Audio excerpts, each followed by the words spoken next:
Salut, c'est Trado. Alors, je suis content de vous proposer aujourd'hui l'analyse technique de Total. On va commencer par les données hebdomadaires, c'est-à-dire les données de moyen terme.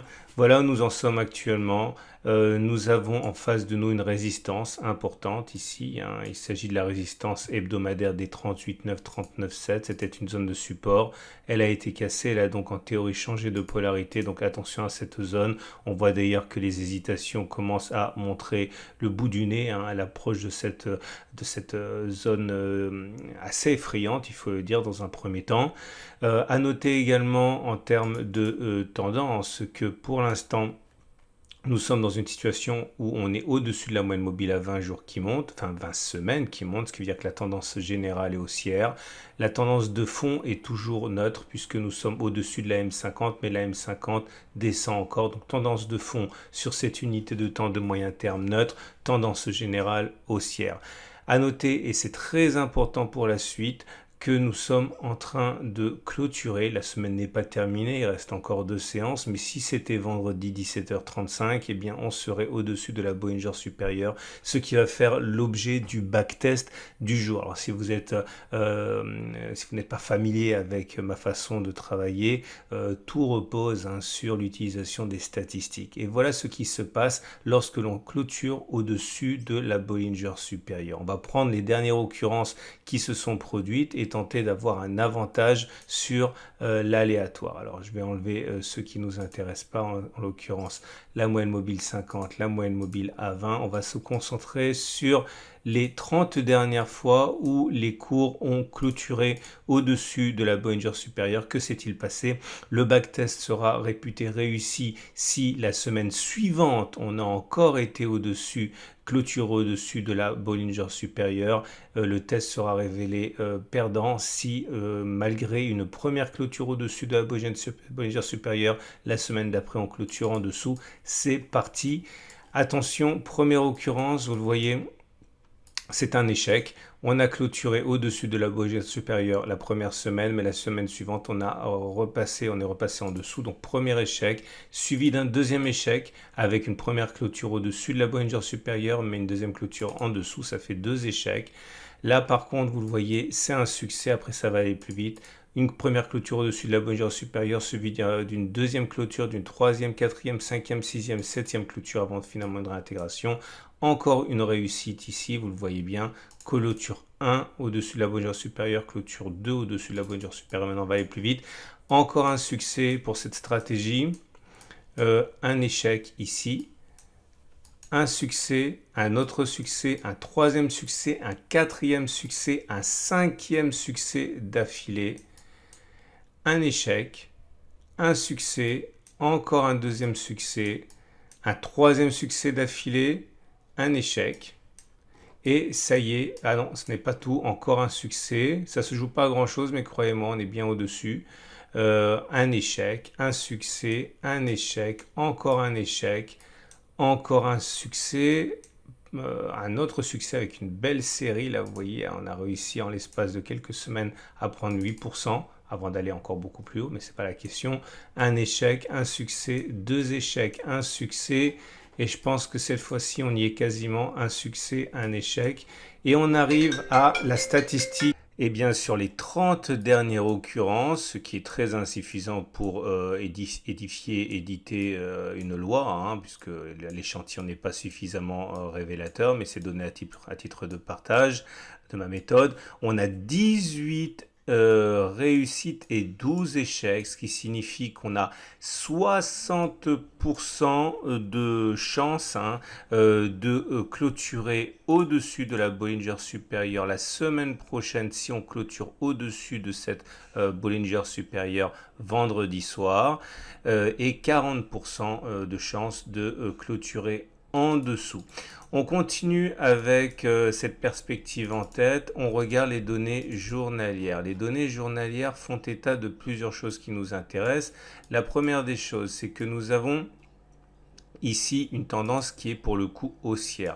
On a la moyenne mobile à 20 jours qui monte, la moyenne mobile à 50 jours qui monte, donc la tendance générale et la tendance de fond sont toutes les deux haussières. Ça ne veut pas dire qu'on va monter jusqu'au ciel, ça ne veut même pas dire qu'on ne va pas consolider. Imaginez bien quand même que depuis le 29 octobre, on a pris 57%. Il est évident que l'on consolidera à un moment ou à un autre. La question c'est est-ce qu'il y a plus de chances pour que l'on continue de monter après coup ou pas? Et au regard de la tendance, on doit plutôt se mettre dans le sens de l'achat. Le problème, encore une fois, c'est qu'acheter maintenant, alors qu'on vient de prendre 57% de hausse, c'est plus risqué que si on avait pris un pourcentage de hausse un peu moins excessif. Encore une fois, cela ne veut pas dire que ça va baisser, ça veut simplement dire que maintenant, il faut faire plus attention qu'à un autre moment. Je vous invite à regarder les retracements de Fibonacci parce que lorsque l'on retrace, généralement, on a des traders qui rentrent sur ces niveaux de Fibonacci. Donc je dis n'importe quoi en imaginant que l'on commence à consolider dès demain. Eh bien, il y a les 23,6%, ça 35,3%, les 38,2%, etc. Les 50% qui sont autant de zones où les traders aiment rentrer lorsqu'ils veulent se mettre dans le sens de la hausse. Alors, quels sont les supports dont nous disposons? On a un support ici, il est compris entre 31,6 et 33,5, je vais le faire après.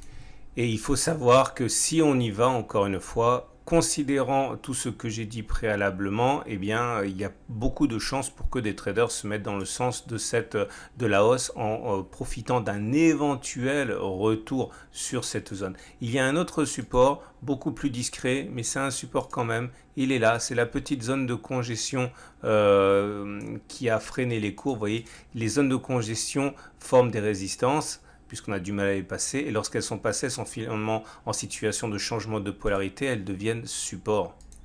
Et donc nous avons ces deux supports qui sont susceptibles de servir de point d'entrée pour ceux qui voudraient rentrer de manière un petit peu plus prudente qu'à n'importe quel moment. Vous remarquerez également qu'on a eu des gaps. Un gap ici, un deuxième gap ici, un troisième gap. Alors ce gap-là est un gap sans doute de continuation. Bon, ça ne peut pas être autre chose compte tenu de l'endroit où ça se passe. Ça veut dire que théoriquement, selon la théorie des gaps, eh bien, la distance parcourue avant le gap peut être reportée par-delà le gap. Ça vous donne un objectif qui est rallié plus souvent qu'il ne l'est pas. Ça veut dire envisager d'aller chercher les 41,3. Encore une fois, cela ne signifie pas qu'on va y aller directement. On peut très bien redescendre et puis uniquement après repartir vers l'objectif. Mais c'est intéressant de garder ça dans le cadre d'une stratégie. Ce gap-là est un gap de continuation. L'objectif a déjà été rallié malheureusement puisqu'on prend la distance parcourue avant le gap que l'on reporte par-delà le gap. En général, c'est rallié plus souvent que le contraire. Et vous voyez, ça a déjà été rallié, donc on n'a pas beaucoup d'intérêt. Le problème est pour moi ce dernier gap qui vient d'être ouvert. De deux choses l'une. Soit c'est un gap commun, soit c'est un gap d'essoufflement. Si c'est un gap d'essoufflement, il va être comblé très rapidement. Et s'il est comblé très rapidement, normalement, ça veut dire retour sur le support. Ça serait d'ailleurs intéressant pour la suite des événements. Ce qui nous amène donc au trade possible. Alors, si vous avez envie d'acheter, vous avez plusieurs solutions. Vous pouvez acheter, donc c'est la rubrique des trades possibles, vous l'aurez compris. En imaginant que vous vouliez acheter sur un support, ce qui est encore une fois assez légitime, vous attendez que ça baisse. Ok, enfin on peut le faire, hein, c'est pas du tout une incitation, je partage à voix haute ce que je fais. Si on descend ici, l'objectif serait d'aller chercher le point qu'on a mentionné préalablement, ça veut dire faire 18% de hausse. Si on met un stop loss en dessous des deux supports journaliers à 11%, vous avez un ratio gain-risque qui est supérieur à 1, c'est bien, c'est-à-dire que vous gagnez plus si vous avez raison que vous ne perdez si vous avez tort. Vous pouvez vous permettre de mettre un stop loss à 12% avec un objectif à 18% de gain, vous avez un ratio gain-risque de 1,5 pour 1, c'est complètement logique et c'est bien puisque c'est dans le sens de la hausse. Le seul problème, c'est que vous visez un objectif qui est au-dessus de la résistance qu'on a mentionné en gris. Donc ça, c'est pas très prudent. Si vous voulez éviter de faire ça, il faut viser donc 15%, 16% on va dire. Bon, si on prend la zone ici, 11,7%, avec un stop en dessous des deux supports journaliers, vous avez un ratio de 1 pour 1. C'est pas génial. À la limite, il faudrait attendre que l'on consolide davantage. Si on consolide davantage, attention, encore une fois, il n'y a aucune garantie. Mais l'idée que si ça ne le fait pas, je n'achèterai pas, c'est tout, point barre.